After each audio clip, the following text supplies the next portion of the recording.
A lot of therapists are able to help anyone with anything, really, but some therapists have a more focused clientele, like people who are on death row. People kind of reflect on their lives and think back to times that had nothing to do with the crime for which they're incarcerated.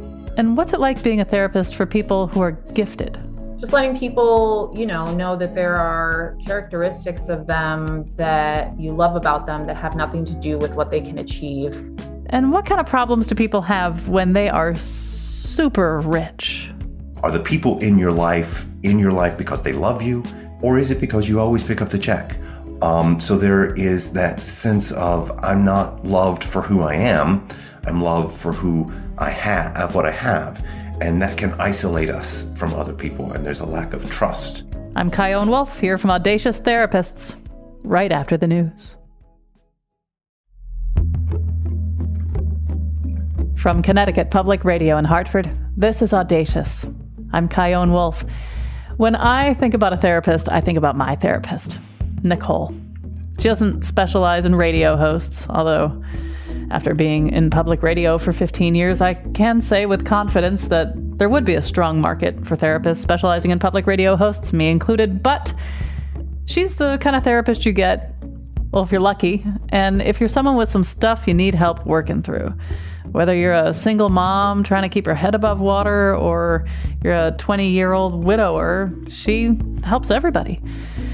But today I want to introduce you to 3 therapists who do have a certain kind of clientele. Later, you'll hear from a woman who works with so-called gifted people and their families, and you'll meet a man who works with people living on death row. But what got us thinking about this whole show was this article in The Guardian by Clay Cockrell.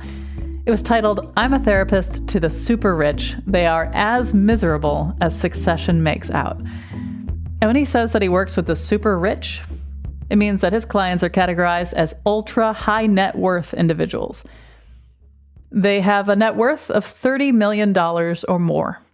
In the US, there are only around 100,000 people who are that rich.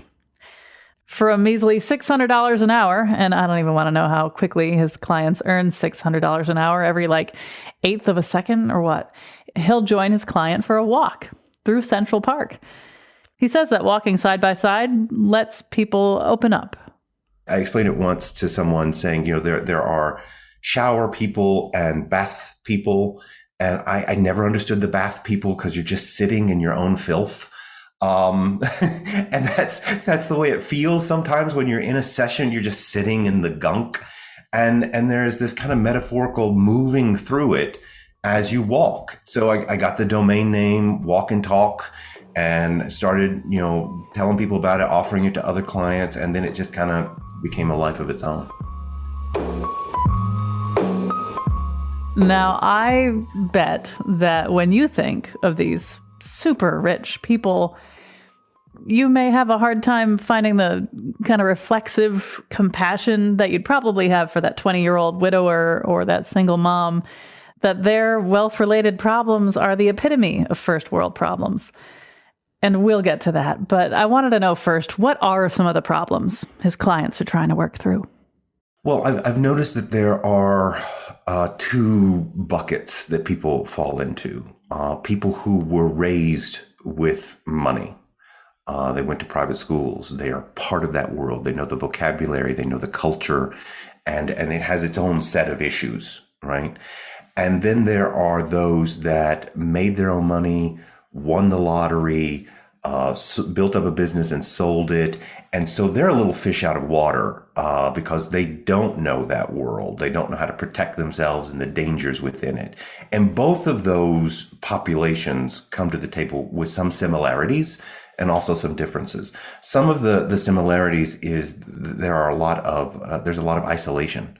There's a lack of ability to relate to other people that don't have these resources. And there's a lot of guilt. There's a lot of shame. How do you talk about your weekend when you flew to Paris for this great restaurant and somebody else just was, fixing, stuff around the house. So it's like they want to keep this private. And I always say there's a fine line between private and secret. Secret is dirty, it's shameful, and private is clean. It's appropriate. And when we come to our bank accounts, they're private. But there's a lot of people that go into the world of secret. There's a lot of, like, it feels dirty to talk about money. And you're worried, what are people going to think about me? And then there's issue of trust. You know, when you have to look around and wonder, are the people in your life because they love you, because they support you, or is it because you always pick up the check, or you're paying for their kids to go to college, or, you know, you can open up doors to them because of your fame or because of your money. So there is that sense of, I'm not loved for who I am. I'm loved for who I have, what I have. And that can isolate us from other people. And there's a lack of trust. There's issues of, and I can go on, you stop me when you want to, but there are issues of a lack of purpose, because, you know, you and I, we get up in the morning and we do our jobs because we have to pay our rent or our mortgage. When all of your needs are met, why get out of bed?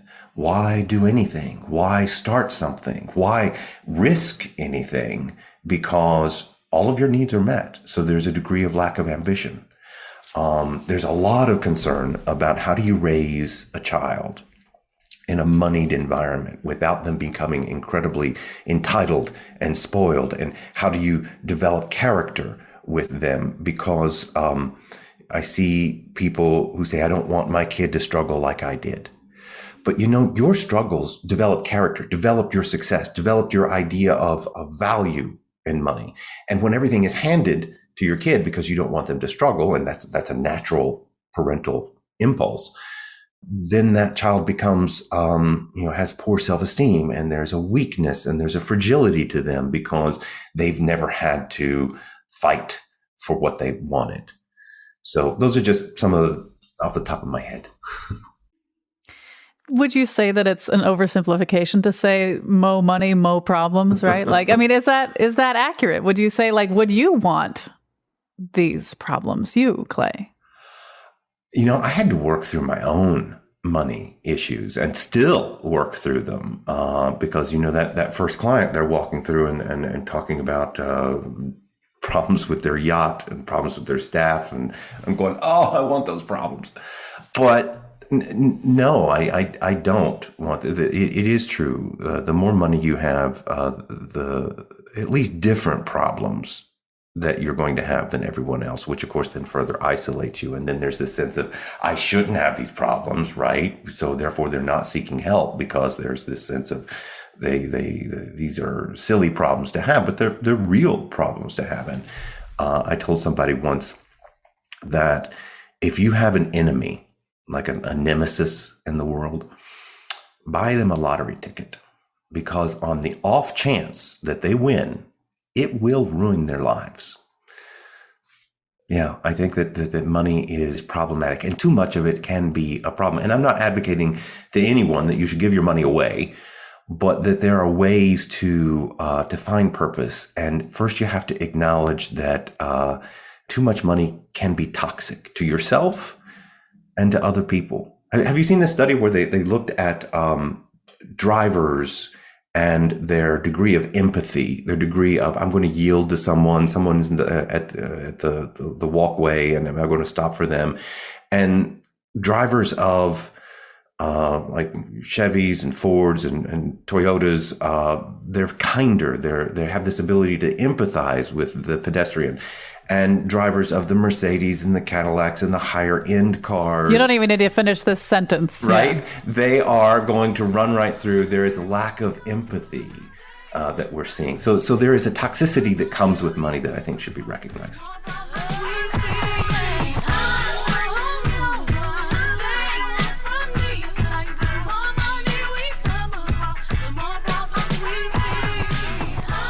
I have heard of this magic number, $75,000 a year in terms of income, that if you make $75K a year, you're more likely to feel kind of a sense of balance. And I'm sure this number changes depending on if you're in Manhattan versus Mississippi. But, you know, the idea is that at $75K, you have enough to feel secure. What do you think about that number, or even that idea that there is a price, in a sense, for the best likelihood of your own mental health when it comes to money? I've heard that number too. And I think that when you break it down, what the study shows is that when you double your income, like going from 30,000 to 60,000, you're going to double your happiness. You just are. You're going to be able to take a vacation. You're not going to have to worry about, medical care and all that kind of stuff to a certain degree, right? Not as much as when you were making the 30K. But then once you hit 75, that percentage of increase stops being as big. So going from 75 to 150 is not going to be doubling your happiness and your safety and your security. It might go up 10% or 20%. And then it starts getting smaller and smaller the more money you make. So the incremental increase in percentage wise of your happiness begins to slow down when you start. And again, of course, it's going to depend on Mississippi versus Manhattan. But I think what it shows is that once your basic needs are met, there is a degree of happiness that then you're not going to increase percentage-wise more with more money. You were talking earlier about the lottery, that if you have a nemesis, you should buy them a lotto ticket. The day after I got a divorce, I bought a lotto ticket just because I thought that'd make a good story. I didn't win, but maybe I actually did myself a favor by not winning. But maybe. Since I don't have old money in my life, I think the only time I would ever have the kind of problems that some of your clients have is if I won big in the lottery. In Connecticut, you can't win the lottery anonymously. So if I say won $100 million tomorrow and called you up for a walk in Central Park, what would be some things you would tell me in our first session? That is a great question. Okay. If you could, and obviously in Connecticut you can't, but if you can keep this private, do it. Please keep it private. Understand that the most important thing here is for you to get comfortable with your new lifestyle. There's nothing to be shameful or embarrassed. Anybody else could have done it, but you did it. It was random. So accepting your bank account for what it is a big part of that journey. Understanding then too that other people are going to have to go through their own process of accepting that. And you can't do anything really to help them along that. And you're going to get jealousy, you're going to get anger, you're going to get envy, and a lot of stuff is going to be coming toward you. But when you understand that's not really having anything to do with you, it has to do with other people and their journey to understanding your family, your friends, your employer. They're going to have to come to terms with that. And letting go of trying to control that is important. Next, it's about boundaries. You deciding what you're going to do with this money. And people are going to come, quite frankly, they're going to come and ask you for money. They're going to ask you to give them money. And you have to make a choice of what do you want to do with that? Because once you give someone money, it's going to change the dynamic of that relationship forever. Power dynamic is just going to change. So making those decisions and kind of a roadmap of what you're going to do and what you're not going to do, and hold firm to those. You may want to take a chunk of money saying, here, mom and dad, here's $1 million. Do with it what you want. I've seen people do that. And then the rest is over here. Am I going to work? Am I not going to work? Because work gives us purpose, gives us meaning, has us interact with the world. Even though you don't have to, I encourage you to do something, because sitting around is a formula for depression. Talking with your friends, does this mean that you will always pick up the check? Let's decide now. It's and here's the thing, it's hard to talk about money, and you would be so surprised of how many billionaires, children of billionaires, they just don't talk about it. These kids are going, we never talked about the money. We never, planned anything out. We never talked about how it's a complicating factor. It's hard to talk about money if you're making 50K or if you're making 50 million. It's hard to talk about. So it's important to do it anyway. When I think about billionaires, I think about how some people say billionaires shouldn't exist. What do you think about that? Just considering, you see more of it than we do in this sense. So in that sense, it's like billionaires shouldn't exist because it's unethical. What do you need with all that money? But you also see it as how toxic it can be to a human being. So I wonder maybe if you agree with that even more than the average bear, or maybe if it's different for you.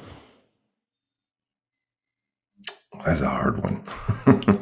Because, I've gotten to know these people. They are incredibly passionate and beautiful and wonderful people with their own struggles. So to say they shouldn't exist is hard, but I am cognizant of the inequality and the damage it does to them and the damage it does to us, the non 1%. There's a toxicity when there's so much imbalance on both ends. So I can't say that they shouldn't exist. Some of these people have worked very, very hard, have been lucky sometimes, but they have taken advantage of what they've been dealt and found incredible success, and they have, quite frankly, earned it. And I acknowledge that. Not always, but many times. But there's a set of problems that come along with that inequality to society, and I don't have the answers. I try to stay in my lane.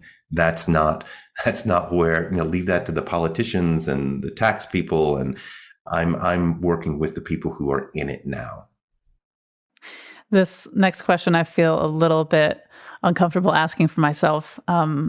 I have a few friends. They are not 1% or anywhere close to it, but they're doing really, really well in their businesses. And they have been really generous with me, like significantly generous with me personally. And it's amazing. And that they're the kind of people who work hard for it, have accomplished so much, and they want to share it. It's just part of their DNA.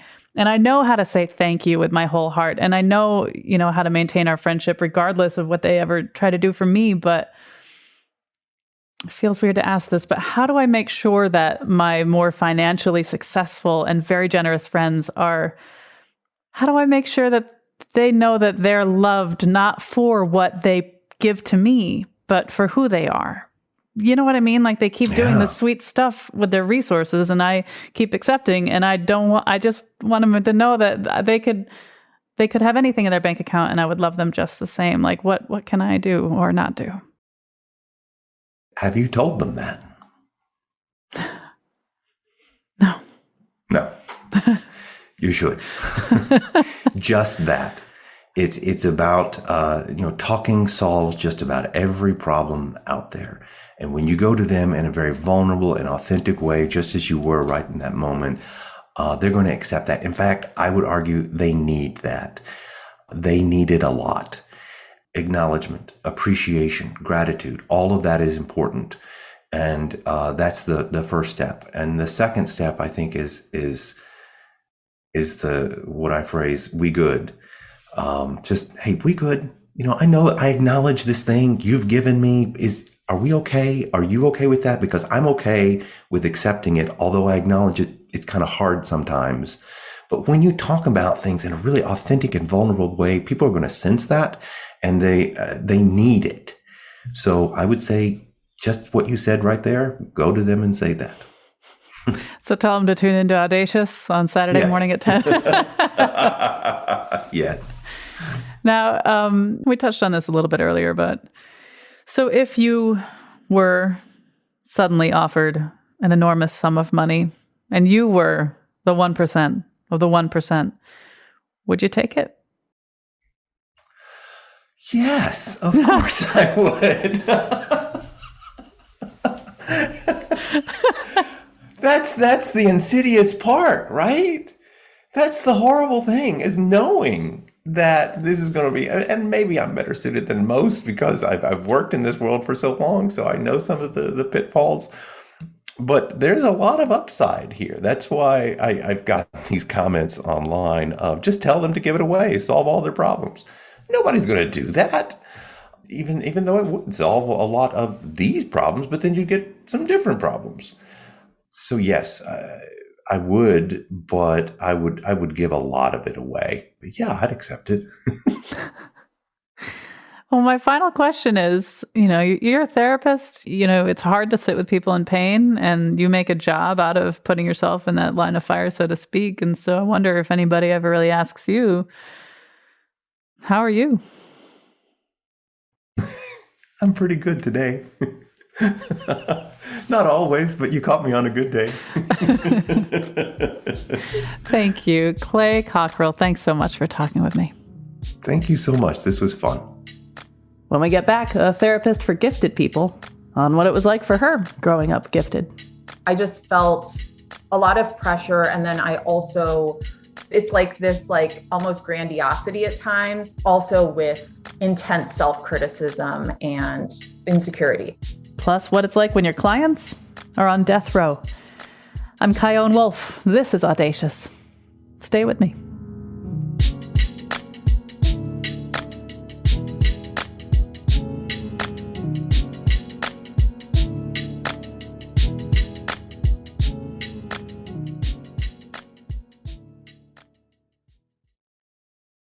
This is Audacious.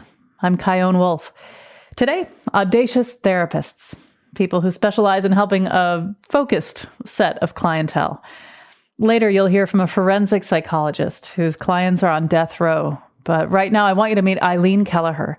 She's based in Chicago, and she works with gifted and twice exceptional kids, adults, and their families. She says giftedness is often defined as people who have above average abilities in certain intellectual realms. Some may excel in school, some may not. Some may connect well socially, some may not. And twice exceptional, or 2E, she says that's when you have a strong ability in one area, but you struggle in another area, like having high math abilities, but also having ADHD or autism. So people often need support in both of these areas. And, even being called gifted brings with it a lot of pressure, which she knows a lot about. When I was growing up, I was told I was smart and I was good at standardized tests. And while that made me feel really confident in some areas, it also made me feel like if I made a mistake, I was a failure, or that I had to prove how smart I was to other people, that I had this pressure to be some kind of like prolific genius or something, because like as a kid, you have no clue what people are talking about. You're just like, okay. Or what's normal. Right. Yeah. Tell me about it. Because a lot of this stuff that gets put on gifted kids, and when I talk about working with perfectionism as well, are symptomatic of society at large. Right. So I just felt a lot of pressure. And then while also it's like this, like almost grandiosity at times, also with intense self-criticism and insecurity.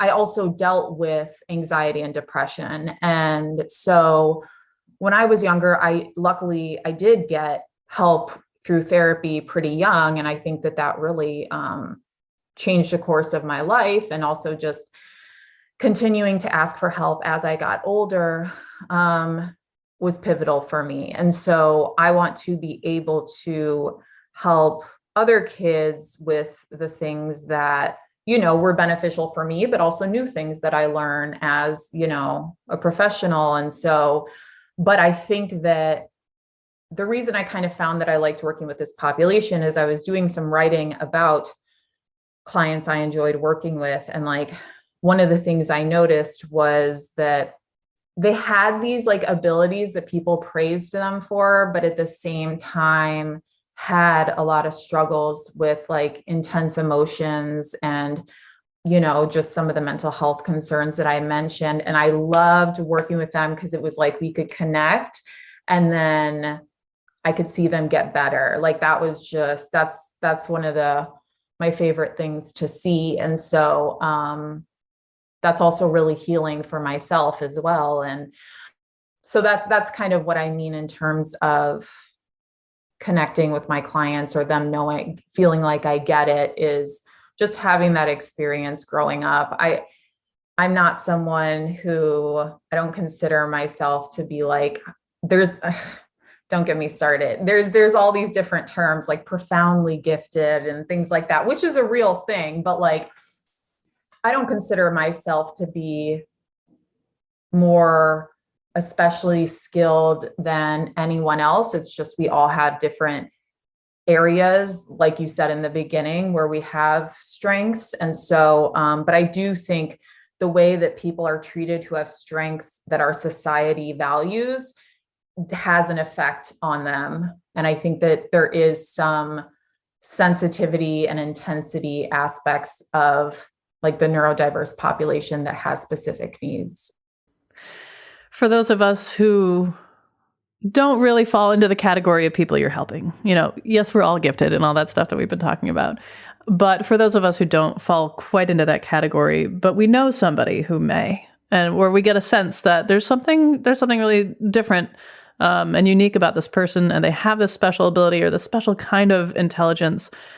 What can I do to make sure that I am helpful and that I'm respectful and that I'm, not making any mistakes or making their life more difficult? Like, what are some common ways that people mess up around the people you help? Yeah, I think only praising them for their smarts or their abilities. I think that's one of the main things that people who are gifted struggle with is thinking that they won't be accepted or loved if they don't fit into this label or the expectations of the label. So just letting people, know that there are characteristics of them that you love about them that have nothing to do with what they can achieve or anything like that. When someone does express their feelings or shares something they've been thinking, even if you're like, whoa, that's out there, or like don't really understand where they're coming from, just kind of listening to them and saying like, thank you for sharing that with me, or I appreciate you kind of, letting yourself be seen or being honest or something like that, so that they feel more comfortable expressing the parts of themselves that they think are wrong. A lot of people who are gifted or twice exceptional or neurodiverse think there's something like wrong with them. And so being able to be kind of quirky and different and be still accepted, which I think a lot of people still can be if they find the right people. So yeah, I think validating them. Yeah, I mean, if you feel so inclined, like asking them about what their interests are and like trying at least once, maybe to engage with them. Like maybe they try to do something that you like to do with you and you try to do something they like to do together, so that, I don't know, I think it's just kind of trying to meet people halfway and share your lives with each other, even though you may not wholly understand everything about each other, like that there's always, a bridge that can be crossed. Letting them know that their value is not all in how smart they are, like praising them for other things, validating them, and then trying out some of their interests with them. Another important point Eileen wanted to make was that we often underestimate how isolated parents of gifted and twice exceptional kids feel. There's sensory sensitivity. So kids who are gifted often have more sensory issues. There's emotional intensity. So they may have stronger emotions than like other kids. Like there's all these quirks and different things that come up in the lives of gifted and twice exceptional families that are just different and that they need that support around. And so, or like their kid can read 3 grades ahead and are super bored. And so they start causing trouble in the classroom. I think that those parents need a lot of support. And I think it's important for those parents to know that there are like gifted support communities that they can look up online and be a part of, and kind of that they don't have to do this alone. Because so many people think that they're kind of like the only ones having to deal with this. And that's not true. And it's also really, really hard as a parent, because as much as you love and accept your child, it's like, you still have to function within a society that has certain norms. And so it's like, how do you do both in a way that honors your needs as well as your child's needs, as well as your family's needs? So it's a lot of work. So I think just letting parents know that there is support available out there. Eileen Kelleher, thanks for talking with me. Thank you so much. I appreciate you having me. After the break. I think what I've learned is to shift my thinking from what the heck is wrong with this person to what the heck happened to this person. Life as a forensic psychologist whose clients are on death row. I'm Kyone Wolf. This is Audacious. Be right back.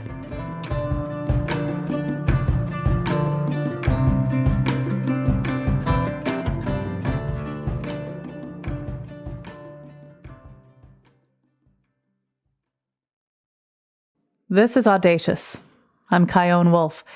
Today we're meeting people who are therapists for a particular kind of clientele.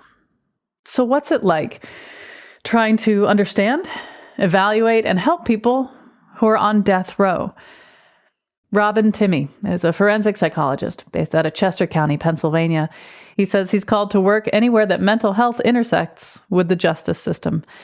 He's called in when someone who just got arrested needs to be psychologically evaluated, or when competency to stand trial is in question. And he evaluates people to help determine if their mental condition suggests that they should get life without the possibility of parole, or if they are eligible to be sentenced to death. I asked Dr. Timmy to talk about the first time he worked with someone on death row. So people who are on death row and who are experiencing incarceration are very interestingly a quiet population in the prison. A lot of people have this mythology that these folks are kind of chronically dangerous, chronically violent, and maybe the loudest folks in a prison setting. But it's actually exactly the opposite. The reason is that they're not too unlike those folks who are not on death row and are in prison in terms of their social determinants of health, in terms of the factors that brought them to prison in the first place. And what's interesting about the population is that they're all working on appeals. So when you get sentenced to death, it's often decades before that sentence is carried out. And during that time, there's appeal after appeal, and people are really trying to be on their best behaviors. And so just like everybody else who's incarcerated in the United States, for the last 45 years, people on death row have been legally entitled to constitutionally adequate care while they are incarcerated. And so we sort of start from there. So if there is somebody on death row who has depression, if there's somebody who has anxiety, if there's somebody who has schizophrenia, they're entitled to the same services that any other prisoner is, which are really the same services that you and I are entitled to at the end of the day. And so my first experiences with those on death row when I was chief psychologist in a large department of correction were very minor. They would be responding to sick calls, we call them, or requests for help. And so on the clinical side of things, it actually has not been all that interesting in my career. Now, on the evaluation side of things, it's a totally different story. In the last 20 years, we've decided as a country, the Supreme Court really, in some landmark cases, has decided that we're going to narrow the scope for whom we apply our most severe penalties in this country. And so you will not find people on death row today who have an intellectual disability. They are no longer allowed to be put to death. And so when you take that population, the role of a forensic psychologist becomes absolutely critical, because I will often get called to come into a facility and evaluate somebody to see if they have an intellectual disability. And if they do, if the court determines that they do, their death sentence will be converted to a life sentence without the possibility of parole. So in a sense, you are part of making life and death decisions. You. Yes, that's correct. And these days, I do a lot of other work, and I'm very selective in my cases. And so the death penalty cases that I work on today are called capital habeas cases. And these are cases where somebody has exhausted all of their appeals and now has a date with the needle, so to speak. And so those moments are incredibly powerful and meaningful, and some of the most interesting human interactions that you find anywhere. People are filled with remorse. They are resigned to death often, and they've seen appeal after appeal fail for 30 years sometimes. And so you're sitting there kind of having this clinical interaction, this evaluation. You're testing IQ, you're testing adaptive functioning, you're doing these very clinical things. And then I'm always closing my computer at the end and just saying, what's it like to be here? And what do you hear? people kind of reflect on their lives and think back to times that had nothing to do with the crime for which they're incarcerated. They will talk to me about teachers that they respected and felt terrible for acting out in their classrooms. Things that to you and me, when you're facing existential crises, your actual mortality would seem so minimal, become very major moments in these folks' lives. And it's almost as if they can see their trajectory from childhood through those social determinants of health, through those adverse childhood experiences that we now know are so predictive of outcomes later in life that include medical, mental health, and behavioral problems that lead up to incarceration. So they're very reflective and also very resigned and sad. When we were talking about this show and who we wanted to hear from, there's so, how do I put this? There's so many opinions about people who've hurt other people, you know? And so I bet in the before times when you would get to know somebody on a whim, they may not have a lot of compassion for people on death row. They may not think they really deserve any sort of special attention beyond what they're entitled to legally. When you tell people what you do, this part of what you do, and they respond with perhaps a dismissive attitude like, let them rot, who cares? How do you respond? I definitely hear that a lot. And I think what I've learned most importantly is to shift my thinking from what the heck is wrong with this person to what the heck happened to this person. And that's sort of a trauma-informed lens that we talk about today in the field. And when you start to ask that question, what happened to this person to lead them to this place, you start to see these incredible commonalities. And rather than excusing behavior, you start to explain behavior. And that's really important in what I do every day. We know that people who end up on death row and people who end up in prison are far more likely to have chronic medical illnesses, to come from places that have no access to healthcare or education or nutrition. All of these things that we know are predictive of outcomes later in life.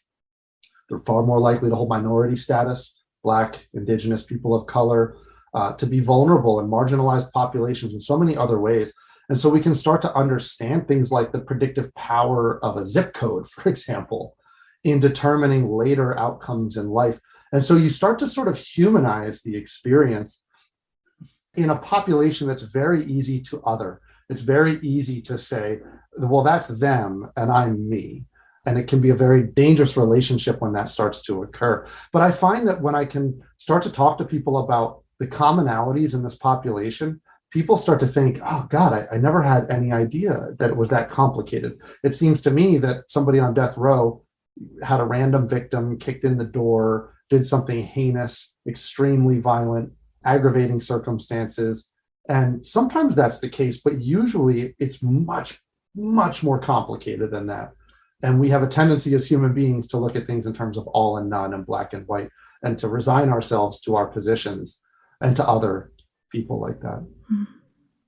And is that sort of the way that you've trained yourself? Because, you know, before you see them, you must know what they've done. You must, of course, read up on the story and the context, and you must keep in mind the family and the survivors. And is that how you keep yourself balanced, or is there anything else to it for you?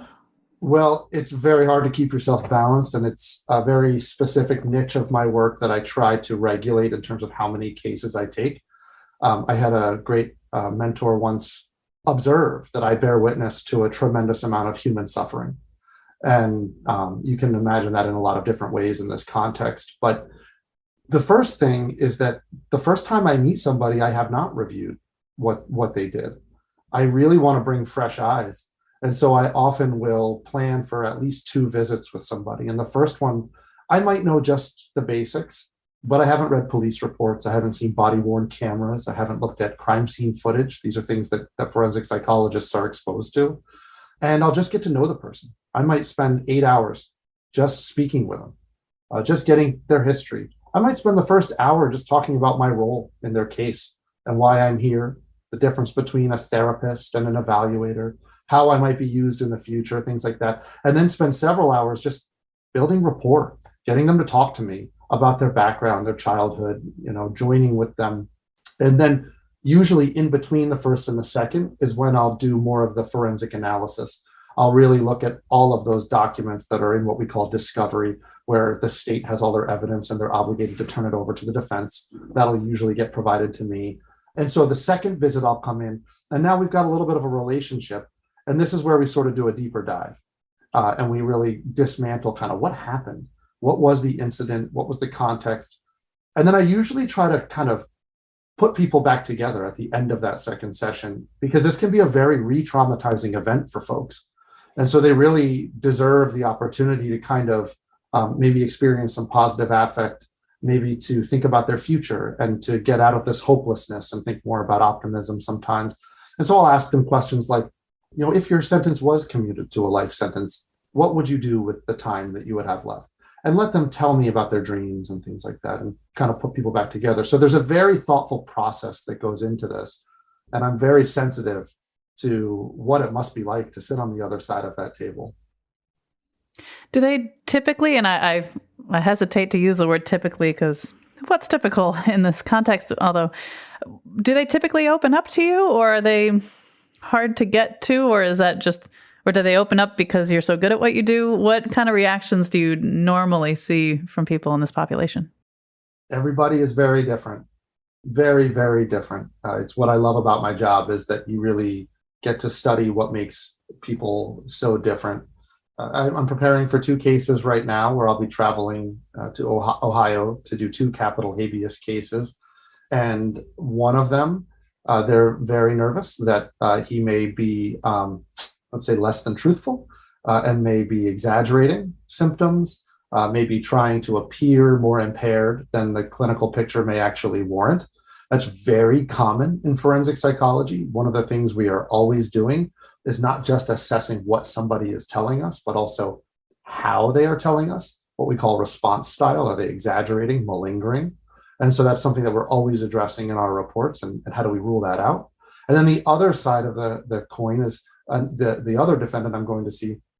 They're very concerned that he's not going to talk to me at all, that he may be resigned to death. He may have sort of given up hope and truly believes that this is part of God's plan. Religiosity is a very big component of folks in these situations. And in prison in general, you see a lot of religious programs and people who sort of find God in various ways. And this is somebody who they're concerned might have decided that this is part of God's plan and may just dismiss me. And so in a situation like that, it's actually a lot harder, in my opinion, when they won't open up to me for what might be a very valid reason in their mind. The reason it's harder is that it forces me to work a lot harder, to build rapport, to gain their trust. And maybe I have to go to the facility 3, 4, 5 times instead of just 2 before they start to trust that they should open up and talk to me. The former example is actually a lot easier because I can explain to them over and over that if you lie to me, if you exaggerate, we will know, and it will just not help you, and it will be a big waste of time and money. And you give them that chance, and then it's up to them. Whereas in the latter example, it can be much more challenging. And meanwhile, we all know what the consequences of it are.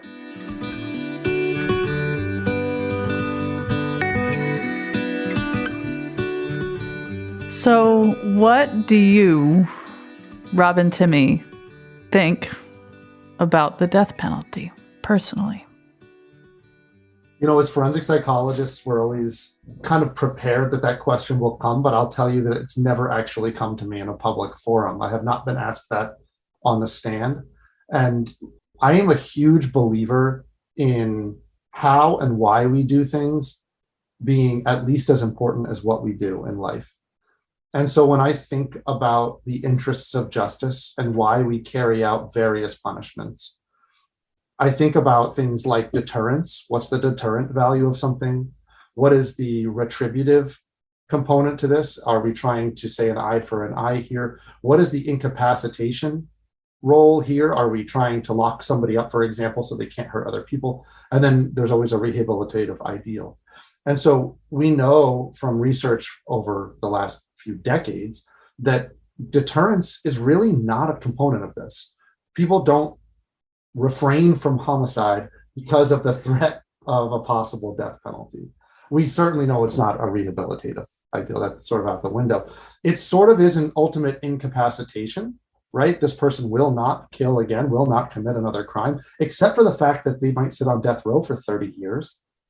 And so we really find ourselves, as we so often do in the American justice system, talking about a retributive ideal, that we are really about, we created some social contract that thou shalt not kill, and you broke that contract, and you have to pay the price, and we've determined that that price is death.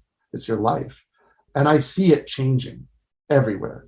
I've been deeply involved in systems as they abolish the death penalty locally. I've seen the narrowing of the scope over the last couple of decades as to whom we apply the death penalty. And I just think that Western civilization is really evolving to a place where we're thinking beyond retribution. And maybe we're starting to actually ask what happened to somebody instead of what's wrong with them, and realizing maybe why somebody is how they are, instead of just writing them off. How do you hope you'll feel about this work at the end of it?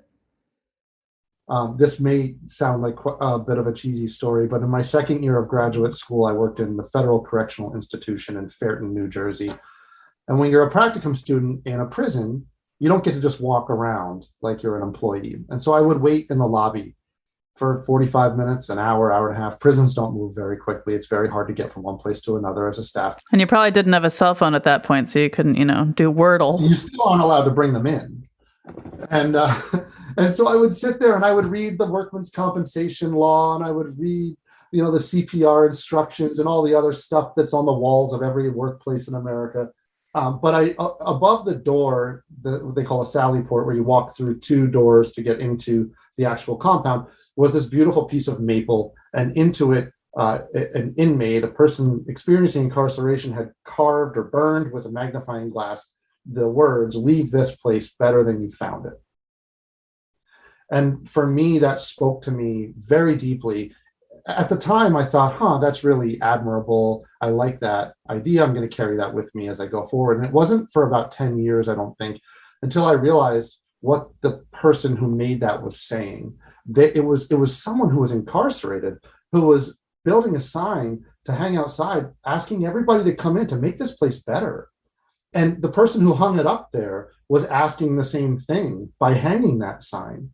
And so I've learned so much about what it's like to live and to work in these places. And by the way, people who work in these places are substantially more likely to have all of the same maladies, including risk for suicide, as their inmate counterparts.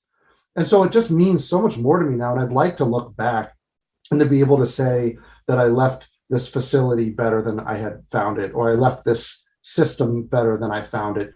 And to say better, I mean, it just functions in a way that is more effective. It does what we want it to do. It rehabilitates people. It provides for humane spaces where people can heal. It's trauma informed, and people come out less likely to commit crimes in the future and more likely to have meaningful lives. And so I hope to look back and think about my career and impact in those terms. Well, Dr. Robin Timmy, thanks for all you do, and thanks for talking with me. Thank you so much. Special thanks to Cherie Townsend from the International Association for Correctional and Forensic Psychology for connecting us with Dr. Timmy. Audacious is produced by me, Jessica Severin DeMartinez, and Katie Tolarski at Connecticut Public Radio in Hartford. Subscribe to Audacious, and you'll always get to hear the show a day early. You can hear them all at ctpublic.org/audacious or wherever you get your podcasts. Send me your reactions and show ideas on Facebook, Instagram, and Twitter at Kyone Wolf, and my email is cwolf@ctpublic.org. Thanks for listening.